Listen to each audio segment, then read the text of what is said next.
Yeah game నేను already game changer review చెప్పినప్పుడు కూడా చెప్పాను. అది కొన్ని గంటల్లో వచ్చేసిందండి. అవును సార్. రిలీజ్ అయిన 4 గంటలకి రిలీజ్ అయితే 10 గంటలకంతా కూడా ఆన్‌లైన్‌లో పెట్టేశారు. అంటే మూవీ రూల్స్, ఐబొమ్మ, తర్వాత తమిళ్ ఎంవీ, తమిళ్ రాకర్స్ ఇలాంటి కొన్ని సైట్‌లలోకి వచ్చేసిందనమాట. మామూలుగా అయితే ఏం జరుగుతా ఉంటదంటే హెచ్‌డీ ప్రింట్ రావడానికి టైం పడుతుంది. మామూలుగా సినిమా రిలీజ్ అయిన ప్రతి సినిమాకి కొన్ని గంటల్లో పెట్టేస్తారు. అయితే హ్మ్. అవన్నీ కూడా కెమెరా ప్రింట్ ఉంటదనమాట. క్వాలిటీ విజువల్ క్వాలిటీ గాని, సౌండ్ క్వాలిటీ గాని అంత బాగుండదు. అందువల్ల అది పెట్టినా కూడా లైట్ తీసుకునేవాళ్ళు నిర్మాతలు. ఎందుకంటే దాన్నెవడు చూడ్డు. దానివల్ల ఏమి ఎఫెక్ట్ కాదనేసి. కానీ 'పుష్ప 2' అప్పుడు కొద్ది రోజుల తర్వాత క్వాలిటీ ప్రింట్ వచ్చేసింది 'పుష్ప 2లో'. హ్మ్. కాకపోతే అది గ్యాప్ వచ్చింది. దాదాపు ఒక 3 వీక్స్, 4 వీక్స్ గ్యాప్ వచ్చేసింది. కాబట్టి పెద్దగా అఫెక్ట్ చేయలేదు. కానీ ఇప్పుడు 'గేమ్ చేంజర్' విషయానికొచ్చేసరికి 'గేమ్ చేంజర్' 4:00 మార్నింగ్ రిలీజ్ అయితే 10 కంతా మంచి ప్రింట్ వచ్చింది. Quality print. నేను కూడా డౌన్‌లోడ్ చేసి చెక్ చేశాను. ఎలా ఉంది? సౌండ్ ఎలా ఉంది? అవన్నీ చూసాను. హ్మ్. చూస్తే హాయిగా క్వాలిటీ ప్రింట్ వచ్చేసింది. ఇప్పుడు ఎలా ఎందుకంటే నెట్ స్పీడ్ ఉంది కాబట్టి డౌన్‌లోడ్ కూడా 2, 3 నిమిషాల్లో అవును సార్. ఫాస్ట్‌గా అయిపోతుందన్నమాట డౌన్‌లోడ్. మంచి స్పీడ్ ఉంటే. ఇంకా ఐబొమ్మలో కూడా డౌన్‌లోడ్ కాకపోయినా కూడా ఆన్‌లైన్‌లో చూడొచ్చు. అలాగా చాలా ఆన్‌లైన్ సైట్స్ కూడా వచ్చాయి. ఒక్కసారి ఒక దగ్గరికి ఆ సినిమా వస్తే దాన్ని కాపీ చేసి అందరూ ఇంక పెట్టేసుకుంటా వస్తారనమాట. సో, ఆ క్వాలిటీ సౌండ్ క్వాలిటీ బావుంది. వీడియో క్వాలిటీ కూడా బావుంది. రెండవది కెమెరా ప్రింట్ వస్తే మామూలుగా ఏం జరుగుతుందంటే కెమెరా ప్రింట్ ఎట్లా అంటే అర్థమైందంటే థియేటర్‌లో సినిమా స్క్రీన్ మీద ఉండేటప్పుడు కెమెరాతో షూట్ చేస్తారు. దాన్ని కెమెరా ప్రింట్ అంటారు. Okay sir. దాంట్లో థియేటర్‌లో సౌండ్‌లు కూడా వినిపిస్తుంటాయి. ఆడియన్స్ రియాక్షన్స్, వీళ్ళ కామెంట్‌లు, వీళ్ళ అరుపులు అవన్నీ కూడా వినిపిస్తుంటాయి. కానీ గేమ్ చేంజర్ ప్రింట్‌లో అవేమి లేవు. నీట్‌గా ఉంది. హ్మ్. అంటే ఎక్కడో పోస్ట్ ప్రొడక్షన్‌లోనే లీక్ అయిందా అన్న డౌట్‌లయితే వస్తున్నాయి. మామూలుగా అయితే సినిమా అక్కడ ఆహ్, ఒక కోడ్ ఇస్తారు. అక్కడ క్యూబ్ గాని వీళ్ళ దగ్గర నుంచి ఒక కోడ్ ఎళ్తే ఆ కోడ్‌ని పెట్టుకొని వాళ్ళు సినిమా వేస్తారు. కాబట్టి ఈ మధ్యలో లీక్ అయ్యే అవకాశం లేదు. ఓన్లీ పోస్ట్ ప్రొడక్షన్‌లో ఎక్కడో లీక్ అయిందని. సో, దాంతో ఇప్పుడు దాన్ని ఆల్రెడీ నేను ఒక సామెత ఉంది. అదేంటంటే మూలిగే నక్క మీద తాటిపండు పడ్డట్టని. Already okay. నక్క మూలుగుతుంటే హ్మ్. దాని మీద ఒక తాటిపండు పడితే ఎలా ఉంటదో ఆల్రెడీ అది ఇబ్బందుల్లో ఉంది గేమ్ చేంజర్. దానికి మిక్స్డ్ టాక్ వచ్చింది. Negative talk బాగొచ్చింది.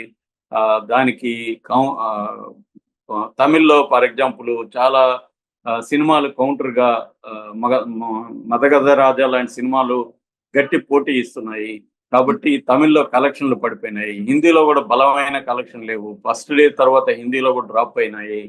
అలాగా ఓవరాల్‌గా అది కష్టాలను ఎదుర్కొంటా ఉంది 'గేమ్ చేంజర్.' అవును సార్. అలాంటి టైంలో ప్రింట్ క్వాలిటీ ప్రింట్ వచ్చేసరికి ఎందుకు ఫ్యామిలీ ఆడియన్స్ అంతా ఇప్పుడు ఫస్ట్ వీక్ అంతా టికెట్ రేట్లు గూడా ఎక్కువున్నాయి. ఒక నలుగురు ఫ్యామిలీ కలిసి ఎళ్ళాలంటే మినిమమ్ 3000 అవుతుంది. దాని బదులు మంచిగా డౌన్‌లోడ్ జేసి దీంట్లో పెట్టుకుంటే మా టీవీ స్క్రీన్‌లో ఎందుకంటే ఇవాళ 10,000కే మంచి స్క్రీన్‌లొచ్చేస్తున్నాయి. మంచి టీవీలొస్తున్నాయి.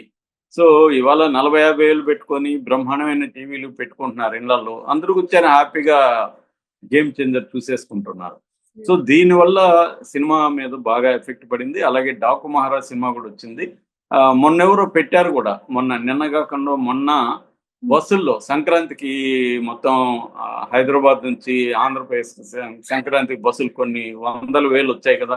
అవును సార్. వాటిలో యేసేసారు. కొన్ని బస్సుల్లో యేసేస్తారు. సో, ఇంక బస్సులో ఉండేవాళ్ళందరూ దాన్ని చూసారన్నమాట. అలాగా ఇప్పుడు అందుకని సీరియస్ అయ్యారు. వీళ్ళ మీద చర్య తీసుకుందాం అని ప్రొడ్యూసర్ల బృందం పోలీసుల్ని కలిసింది. సైబర్ సెల్‌ని. సో, 45 మంది మీద కేసు పెడుతున్నాం అని దిల్‌రాజు అనౌన్స్ చేశారు. జైలుకి పోవడానికి సిద్ధంగా ఉండండి. మిమ్మల్ని వదిలిపెట్టమని అన్నాడు. హ్మ్. ఇదైతే ఖచ్చితంగా సీరియస్‌గానే పరిగణించాలి. ఎందుకంటే ఇది లీగల్‌గా కూడా నేరం. యాంటీ పైరసీ యాక్ట్ ఉంది మనకి. కాపీరైట్ యాక్ట్ ఉంది.